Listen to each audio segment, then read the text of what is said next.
Pujari Lal Das is the court-appointed priest at the disputed Ram Janmabhoomi site. विश्व हिंदू परिषद ने मंदिर बनाने का कार्य शुरू किया है, इसके बारे में क्या सोचते हैं? ये तो एक राजनीतिक मुद्दा है। विश्व हिंदू परिषद ने जो कार्यक्रम चलाया है, मंदिर तो बनाने के लिए कोई रोक नहीं था। फिर हमारे यहाँ ऐसा कोई विधान नहीं है कि हम भगवान को अलग हटा करके किसी जगह रखे जाएं, क्योंकि भगवान जहाँ विराजमान हमारे होते हैं हम उसको मंदिर ही मानते हैं। हमारे हिंदू परंपरा ही है, चाहे वो किसी भी मकान में रख दिए जाएं तब भी हम उसको मंदिर ही कहते हैं, क्योंकि भगवान जहाँ विराजमान है वो मंदिर ही होता है। फिर अलग से मंदिर बनाने का कोई औचित्य नहीं। अगर अलग से भी बनाया जाता तो उस इमारत में जिसमें भगवान विराजमान हैं हम उसको तोड़ना भी नहीं चाहते हैं, और जो लोग तोड़ना चाहते हैं वो इस मुद्दे को लेकर तोड़ना चाहते हैं कि पूरे हिंदुस्तान में एक तनाव की स्थिति पैदा हो और हिंदू मत जो है हमारे पक्ष में हो। उनको ये चिंता नहीं है कि कितना बड़ा जनसंहार होगा, कितने लोग मारे जाएंगे, कितने कटेंगे, कितनी बर्बादियां होंगी, या जो मुस्लिम बाहुल क्षेत्र में हिंदू रहते हैं उनकी क्या परिस्थिति होगी। हमारे देश के सामने तमाम ऐसी समस्याएं हैं कि 1949 से आज तक किसी मुसलमान ने वहाँ कोई अवरोध नहीं पैदा किया। लेकिन जब इन्होंने यह नारा दिया कि बाबर के संतानों से खून का बदला लेना है, तब पूरा देश जो है वो दंगाग्रस्त हो गया और कम से कम हजारों लोग इसमें मारे गए, मौत के घाट उतार दिए गए। लेकिन तब भी इन लोगों ने जरा सा यह महसूस नहीं किया कि यह तनाव जो देश में फैल रहा है, हिंदू मुस्लिम की जो एकता आज हमारे देश में बनी हुई थी, तमाम मुस्लिम शासकों ने मंदिरों को जो जागीरें दी, आज जानकी घाट में माफीनामा मिला, हनुमानगढ़ी के बहुत से भाग मुसलमानों के बनाए हुए हैं, फकीर राम जी का मंदिर मुसलमानों का माफीनामा है। ये तमाम जो जागीरें मुसलमानी शासकों द्वारा मंदिरों में दी गई, और अमीर अली और बाबा रामचरण दास की जो समझौते थे कि हम हिंदू और मुसलमान दोनों एक मिलकर के रहेंगे, उसी जन्मभूमि के पाठ में दो भाग किया गया कि एक तरफ मुसलमान नमाज पढ़ेंगे, एक तरफ हिंदू पूजा करेंगे। ये सारी बातें जो थी उस पर इन लोगों ने पानी फेर दिया। अंदर में इस तरह से दंगे फैलाए गए, ये मात्र एक सांप्रदायिकता का दंगा कुर्सी और पैसे के लिए फैलाए गए, न कि ये राम जन्मभूमि के। मैं तो ये कहना चाहता हूँ, मैं राम जन्मभूमि मंदिर का पुजारी हूँ, मैं बिल्कुल सत्य कह रहा हूँ आपसे कि आज तक विश्व हिंदू परिषद के लोगों ने वहाँ पर एक माला भी नहीं चढ़ाया, भगवान की पूजा अर्चना तक उन लोगों ने नहीं करवाया वहाँ पर। और कब बल्कि उन्होंने व्यवधान डाला। हमने हाई कोर्ट में रिट दायर किया और रिट दायर करके तब वहाँ की भोग व्यवस्था चालू करवाया। तो यहाँ की जनमानस ने कभी इसको स्वीकार नहीं किया, लेकिन इसमें कुछ किराए के साधु जिनको पैसा चाहिए, पैसे पर खरीदे गए, रामशिलाएँ घुमाई गईं। उसके उन रामशिलाओं को उन लोगों ने अपना कमरा, अपना मकान बनाना शुरू किया और काफ़ी जनभावनाओं को उन्होंने दोहन करके और बड़ी बड़ी बिल्डिंगें तैयार कर ली। करोड़ों अरबों रुपए इन लोगों ने इकट्ठा किया, विभिन्न बैंकों में इन्होंने डाला और लाखों रुपया उन्होंने व्यक्तिगत अपने खाते में इन लोगों ने डाला। तो लोगों की हत्याएं हो जाएं, लोग नष्ट हो जाएं, इससे इनको कोई मतलब नहीं। इनको मतलब पैसा मिले, कुर्सी मिले।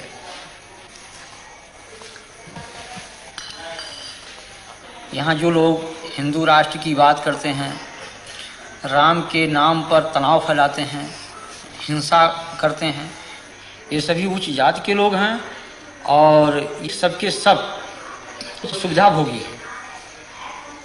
इनमें त्याग और तपस्या और जनमानस का हित लेस मात्र नहीं है।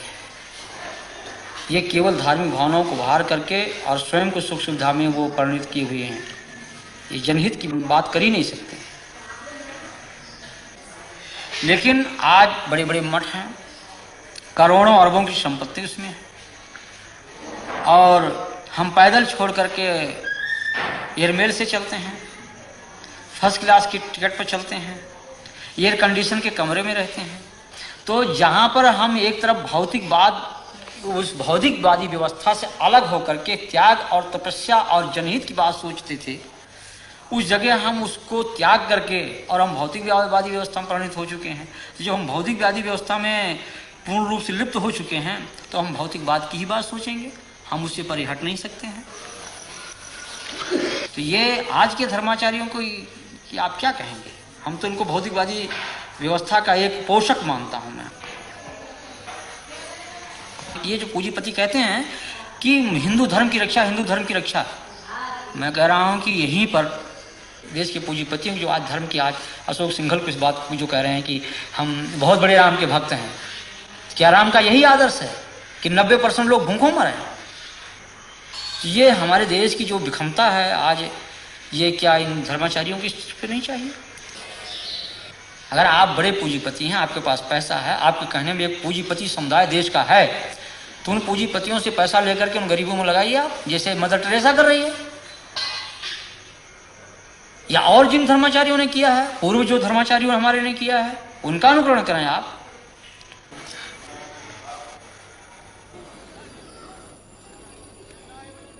कि जनमानस को इसका विरोध करना चाहिए कि किसी की धार्मिक भावना पर ठेस नहीं पहुंचाना चाहिए।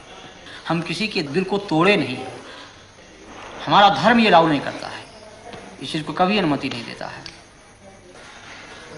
राम का हमारा ये जो आदर्श है राजनीति का, वो यही है कि जनता सुखी रहे, और जिस तरह से मुख में हम भोजन डालते हैं पेट को मिलता, सभी अंगों को मिलता, उसी तरह से सारी जनता हमारी है, कोई उसमें छोटा बड़ा कोई उसमें ऐसा नहीं है। लेकिन उन आदर्शों की सीधी हत्या की गई। मगर साधु देखो जग बौराना, साच कहो तो मारन धावे, झूठे जगपतियाना।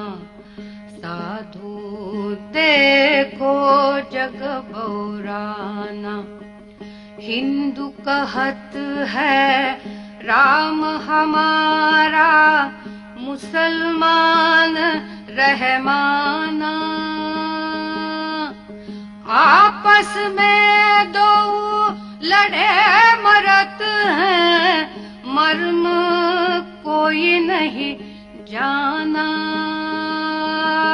मर्म कोई नहीं जाना। माला पहिरे टोपी पहिरे, छाप तिलक अनुमाना। बहुतक देखे पीर औलिया, पढ़े किताब कुराना।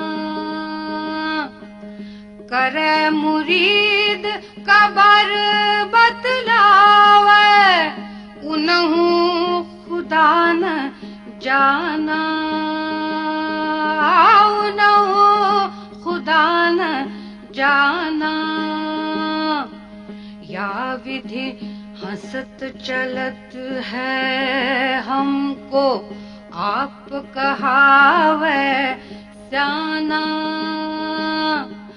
कहे कबीरा सुनो भाई साधो, कहे कबीरा सुनो भाई साधो, इनमें कौन दीवाना,